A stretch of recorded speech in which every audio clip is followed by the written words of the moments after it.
Morning, everybody. Grab a cup of coffee and a donut or three, and let's do some switching. Well, welcome to part 5. I said this has been a lot longer than I ever thought it would, considering the number of cars that I had in the train. We have to switch the General Chemical spur. And really, the only thing we need to do there is to pick up the covered hopper at the very end. So we're going to need to pull the 2 cars ahead of it and respot them.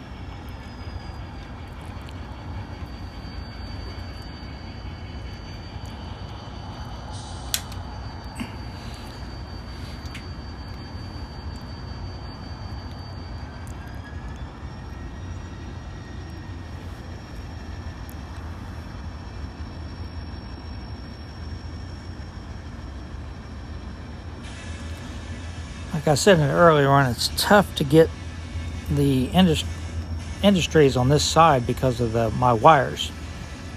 So I put it on the tripod and used the gimbal and just shot side view for the whole thing.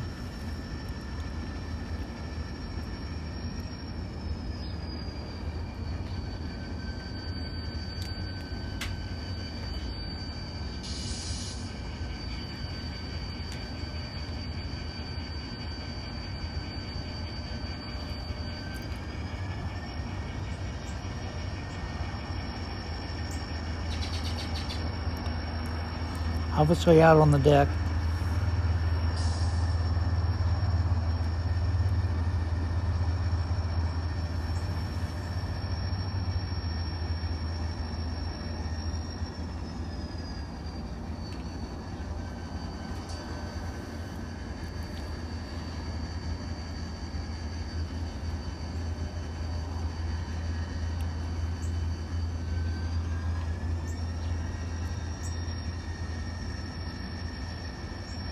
About 9:30 in the morning. The frost hasn't melted off yet in the shade. It's supposed to get up to 56 or so today. It'd be a nice day. Right now it's still probably 30.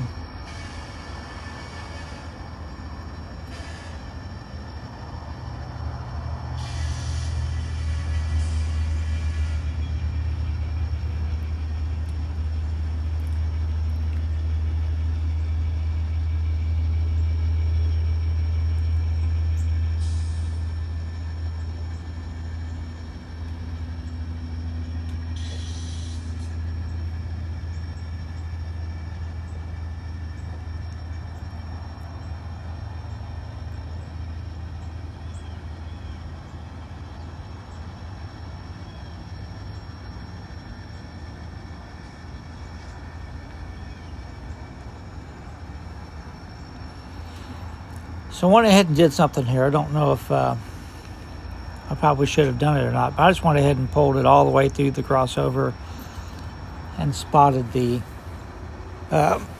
car on the train that's going back to the yard. Maybe I should have just dropped it off and pushed the cars back in. Would have made a little bit extra switching moves, but it might actually save some time.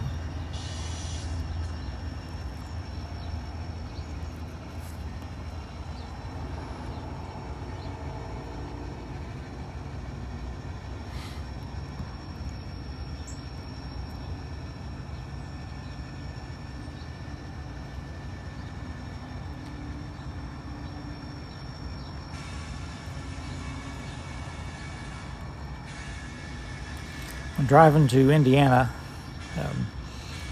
later today. I'm going to try to do some rail fanning down by the depot for a couple hours before it gets dark.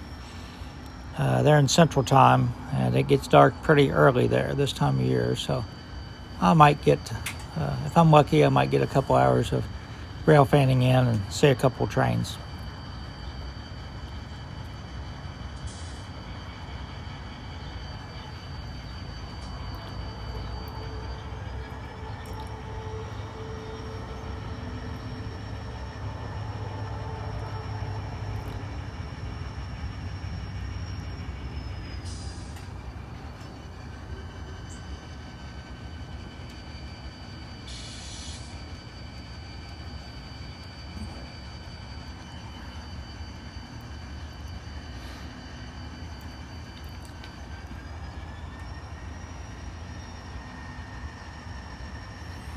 Okay, so now I'm going to respot the two cars.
Filled the bird feeder this morning, so there's a lot of birds fighting over it. It's a blue jay who tries to run everybody else off.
I just respot the car of lumber. Hopefully somebody will get around to unloading that one of these days.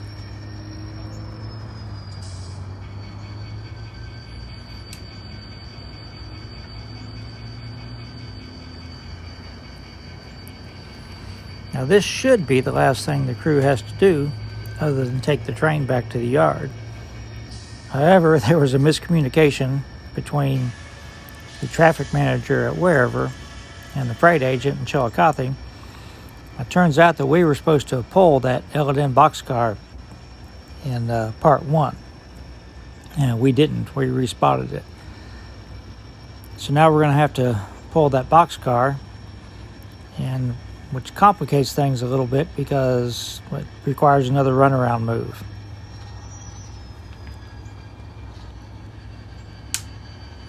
So the crew's not real happy about it, but we've got to get it done.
We're going in to grab the boxcar.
I did go into the settings on the gimbal, and there's no way I can reduce the sort of jerkiness of the panning without me just being better at it. Basically, it's hard to do when you're running the train, to be really focused on it. So what I'm going to have to do now is, the engine's going to be in the middle. I'm going to have to push the whole train back west so I can run around the L&N car.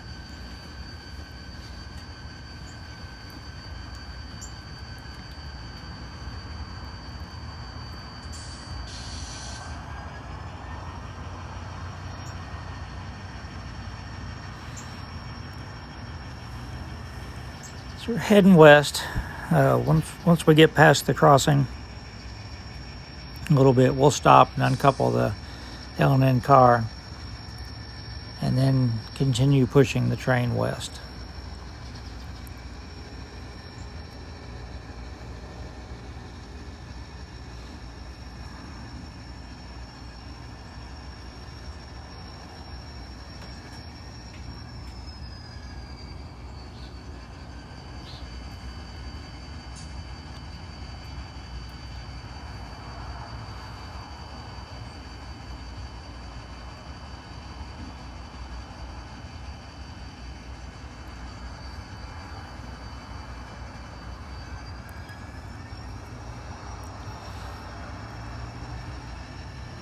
While we make this move, let me make a couple of comments about the comments. Number one, I try to respond to everything, but sometimes I miss them for some reason.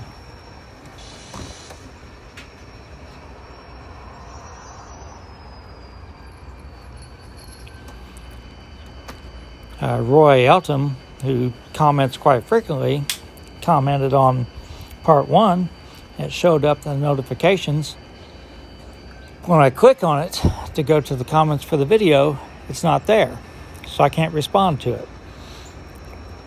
I'm going to see if it shows up on my computer. Maybe my phone limits the number of comments. I've never had that happen before.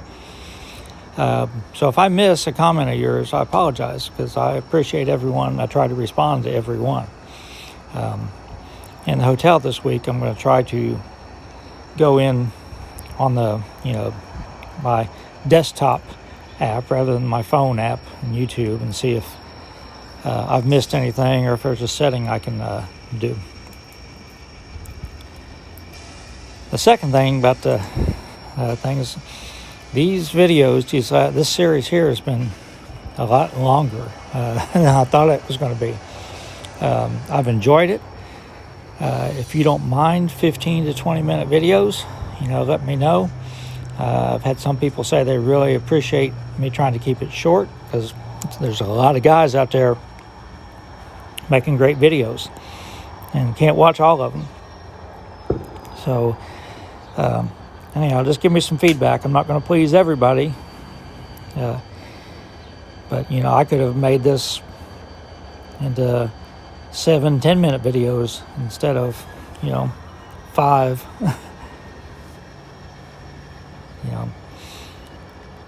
12 to 15 minute videos, and I think this one's going to end up being 20, so apologize for that. Enough about that. Let's watch the trains.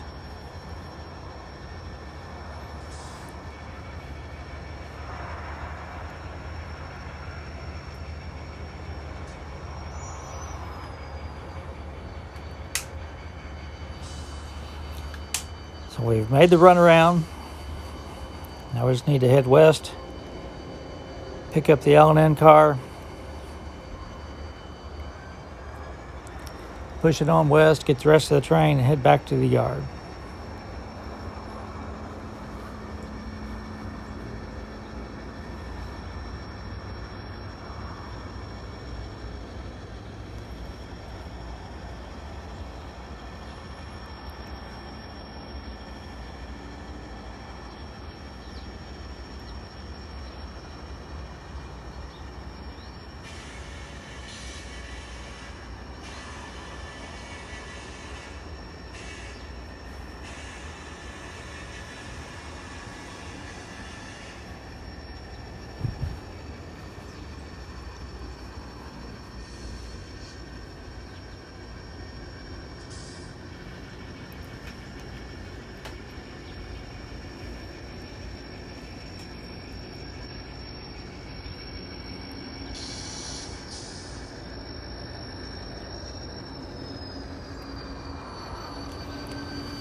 I should have thrown that turnout after the engine cleared it, rather than having to stop right then.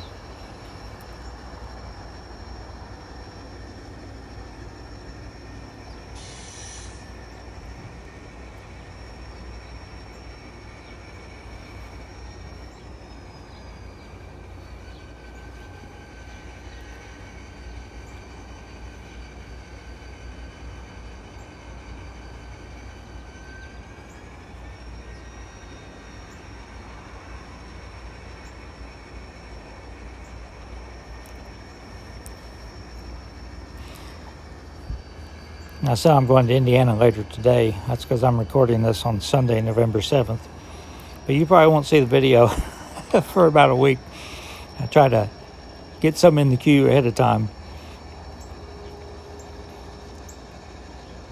I'll release them every 2 or 3 days rather than just burying you 5 days in a row.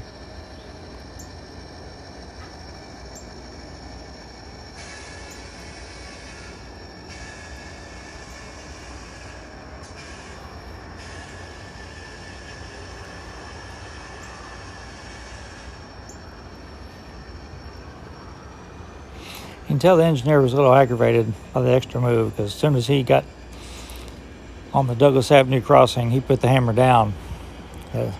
6 cars at GP40 accelerated quickly.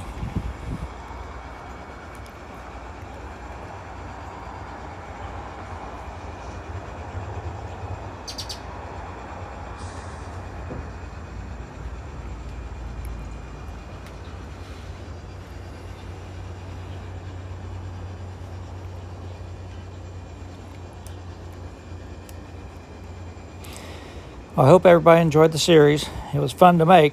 Try to work out some of the glitches, and I'll probably do it again sometime. But now that I know how long it's going to take, it'll be, hopefully I can edit it a little bit better. So everybody stay safe.